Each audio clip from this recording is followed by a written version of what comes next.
So today's the 2nd of October and we're in Chesapeake City, tied up at the dock. We did anchor out for a couple of nights, but there's more nasty weather coming in and there was an open dock and it's free, so took advantage of it. This is a bit of a, I don't know, an admission of some shit that went down about 2 weeks ago now. On the sail from Statue of Liberty, the initial plan was, if things were good at Sandy Hook, we'd push on to Manaskan, I think it is, inlet. And so things were looking good. We were ploughing along. We had 13 knots of wind, 15 knots of wind. We were doing 5 knots. And we got to Manaskan Inlet about 3 o'clock in the afternoon. The wind was dying, and I figured that 20 nautical miles to the next inlet, which was Barnagat, the wind was dying, the water was going flat, and I figured if we motored and we sailed, we could be there about 7 o'clock. So that's the course we took, and the wind did die down, the water went flat, and for about 2 hours everything was working great. And then the wind started picking up from the south and picked up and picked up, and that also picked up the waves. And so in the end, and we're in the ocean, we were hitting 6-foot waves, whatever, and the boat was like really nose diving into them, shall we say. And every time this happened, you know, it wasn't every wave that was doing this, it was just like every 5th or 8th wave or something. But we'd go from doing 5 knots down to 2 knots, and then we'd recover up to 4 knots, and we never got back up to 5 knots. So by the time we arrived at Barnagat, it was dark, it was windy, and it was wavy. I think we were getting apparent winds of about 20 knots, so it'd be maybe 15 knots plus on the nose. And so I phoned the marina that I was hoping to go into and sorted that out a little bit, and then I asked them about coming in Barnagat Inlet, and the guy said, yeah, you come in, set up on the marks outside the inlet and just follow them right in, 10 feet all the way. So that's what I did. We actually sailed, you know, an extra mile or so to get, because we had to almost come back on ourselves to line up on the marks. And so made the turn, came through the first set of red and green buoys, and we hit bottom well, and the boat was heeling over, the waves were coming over the transom. We did 2 complete circles being dragged over this shoal by the wind and the waves. It was a bloody nightmare, and because of the waves coming over the transom, it kind of, you know, I found it a little bit off-putting, shall we say. So I called a mayday, because just didn't know where this was going. Anyway, we got blown, washed off the shoal, and so I looked at the map, the avionics, and I kind of considered before an alternative entrance, you know. So I circled around to the north, and I was kind of talking to the Coast Guard and everything.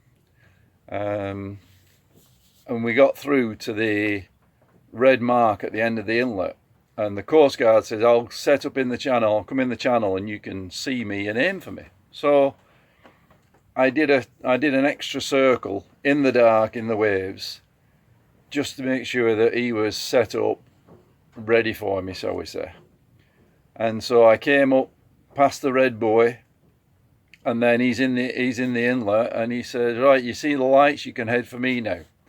And I headed for him, and we hit rock, and we hit twice pretty hard, and got carried to the north around, when we kind of went around the back of the red buoy, and came off the rocks and kind of floated away. And by this time the Coast Guard had made his way to us, and so then we're checking for leaks and shit like that. It was horrendous, absolutely bloody horrendous. I thought it was all over for the bloody trip and everything. So anyway, the Coast Guard got there and towed us around into Barnagat Inlet. There was still no evident damage, no water coming in, so we just got towed to a mooring ball and tied up for the night. And yeah, so then the next day, you know, we kind of thought about it and decided to get the boat pulled out of the water to check for damage, obviously. And I looked at the charts and the, you know, and even Google Earth, and you can see that the red buoy is actually about 50 feet north of the channel. So you got a breakwater coming out, and the red light, which indicates to me the end of the channel, or the, you know, what you need to be inside, is actually outside 40-50 feet. I don't know. So I'm thinking I'm in the channel, and I'm not. I'm aiming straight at the end of the breakwater. You're just having to wait for the box. And yeah, so it was the most horrendous experience for both me and Wendy. The dog was okay, but She didn't know she wasn't. She pissed all over the floor. so yeah, it's taken me a bloody week to be able to talk about this or more. Anyway, on the Monday we took the boat over, got it lifted out, checked the bottom. There was a couple of good dents on the front of the keel. Thank God for lead keel, you know, lead and antimony, I think it is, keels, because like it took it really well. There was a little bit of paint cracked off on the joint, but there was no crack all the way around the keel or anything. My God, these CNCs are built bloody tough. So yeah, that's my admission of stupidity and guilt, because, you know, trying to take too much when we had, and you know, Barnagat Inlet is a bad inlet, so I was already concerned before we got there. And then Manakwam is also bad currents, bloody People have drowned and died. people, you know, so both inlets are nasty. And I didn't like what I'd seen about Manakwam, because there was nowhere to really anchor and stay for the night either. So I'd kind of decided to go for it, I guess, and yeah, well, I won't do that again. Arriving in the dark in a nasty inlet in bad weather is not fun at all. No. So yeah, that's my admission of stupidity. What a learning lesson, and we won't be doing that again, I'll tell you. Okay. So we're just going to get the boat checked out, see if there's any damage on the bottom of it. We're being told it's 8 knots right now, which is higher than hull speed. We've got a hell of a wake behind us, you can see that, but it doesn't usually look like this behind the sailboat. Water up. And I'll bring the dinghy over there, right? Alright, thanks, Andy.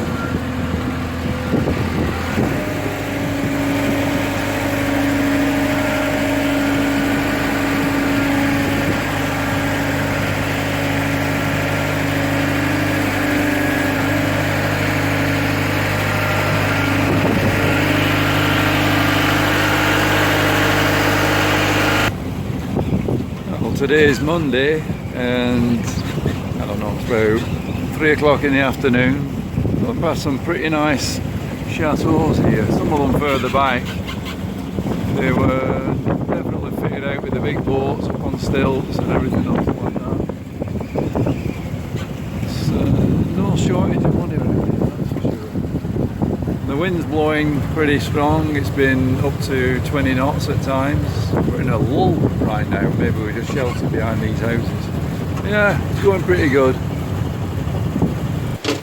So we left Honey Haven, or Beach Haven, this morning at, I don't know, about 6:15, something like that. Wanted to catch the tide. There was one particularly shallow spot on the ICW, but once we got beyond that, then we're in 20 foot of water. So We came out onto the Atlantic again, and we've got about 10 miles to go now, and we'll be in Atlantic City. And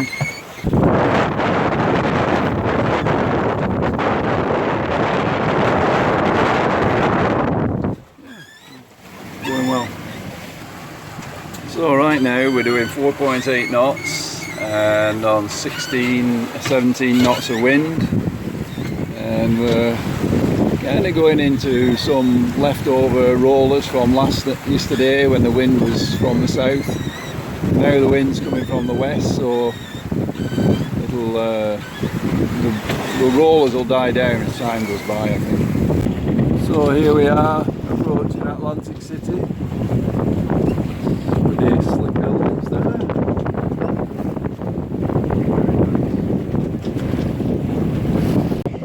Jensen, let's go!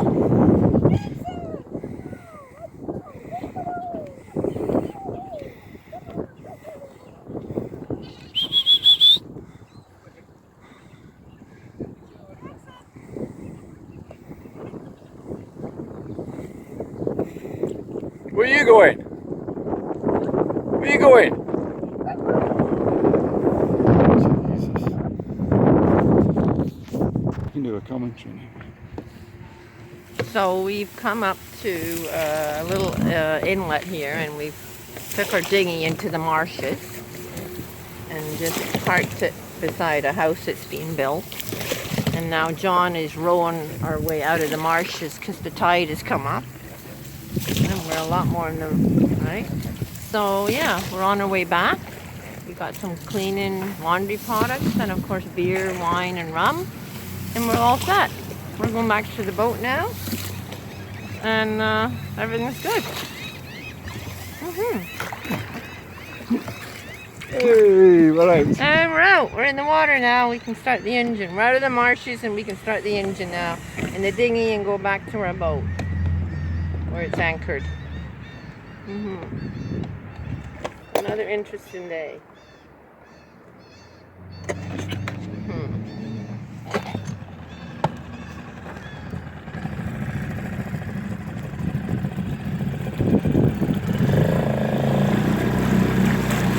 We went somewhere and we got covered in birds. Don't eat something. Okay, Johnny, let's put this on. I don't want to drop it in the water. Okay. You'll never forgive me. Alright, I got it. So, there you have it. Rowing through the marshes. So, it's Thursday, I don't know, the 23rd, is it? Something like that. And we're sitting here near Atlantic City. The weather's not looking too good for the next few days, so I think we're going to be here until at least Saturday. And today's not much better right now. We were planning on going to the St George's pub, but I'm not leaving the boat right now. When you're on anchor and the winds are blowing and the boat's swinging around like crazy, you want to make sure you don't drift off into the bushes. So yeah, it's not a moment to be leaving the boat behind, that's for sure. No beer. But we have a calamity. We have a crisis. We have a crisis. No beer. There we go. So there's the crisis. We've hopefully this is supposed to stop in about half an hour, and then we'll be able to get out there. And I want to go and buy a case of water, believe it or not, and I don't know, get some beer as well, and visit the pub. And meanwhile, Wendy's down there cooking her heart out. We're having mushrooms and onions and peppers and a three egg omelette. So A frittato. a frittato, is that what you call it? I don't know, never heard of it. Yeah, so could be worse, could be better. Our buddy boat, there's a guy that's from Stockport. We've been kind of meeting up with them, and we moved on a bit ahead of them because they've visited New York. And he's a real captain, like he's actually sailed big ships and stuff like that. He's got a catamaran that has a 3-foot draft. And the other day I went out Little Egg Inlet to avoid some shallow stuff on the ICW, and my boat draws 6 feet and his only draws 3 or 4 or something.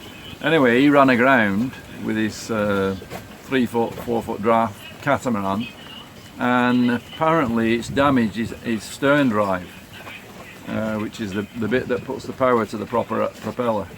So he thinks, I don't know, he's saying it could be his trip down south is completely over at the moment. So that'd be an absolute bummer. But yeah, we're all good anyway. So far so good. Take care, bye for now. So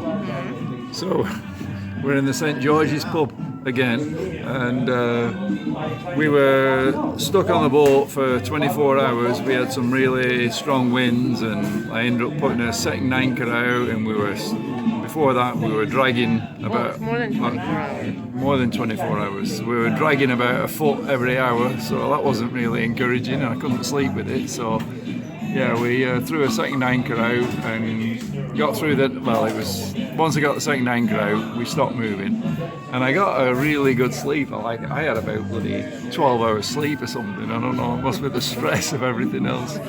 So yeah. So now we're sitting in the St George Arms again, and and I've got a full pint of Guinness, and Wendy's got a Heineken. Yeah, and I'm feeling pretty happy with life. And I've only had one beer in here anyway. So anyway.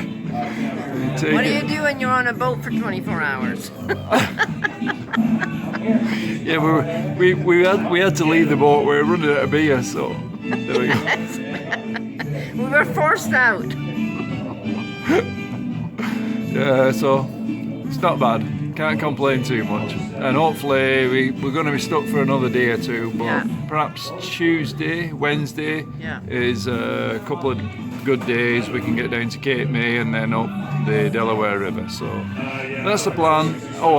We've just put out a new video because we used the pub's Wi-Fi to upload it. So another opportunity for you to suffer through that. Bye for now.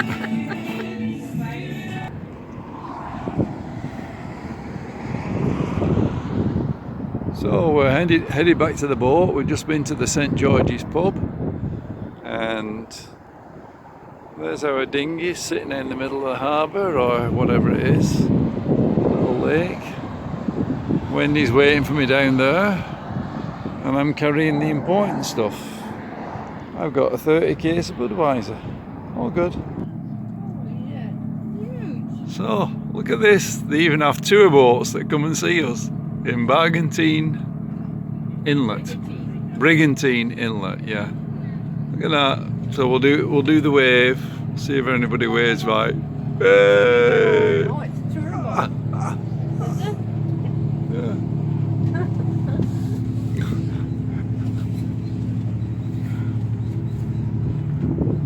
Things you see on was it Saturday night in Brigantine Inlet.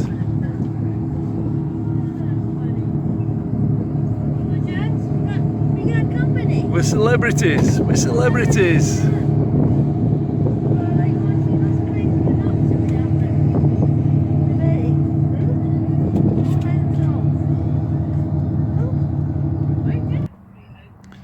So we made it to the pub and bike, and we're just hanging out now in this Brigantine Inlet or lake or whatever.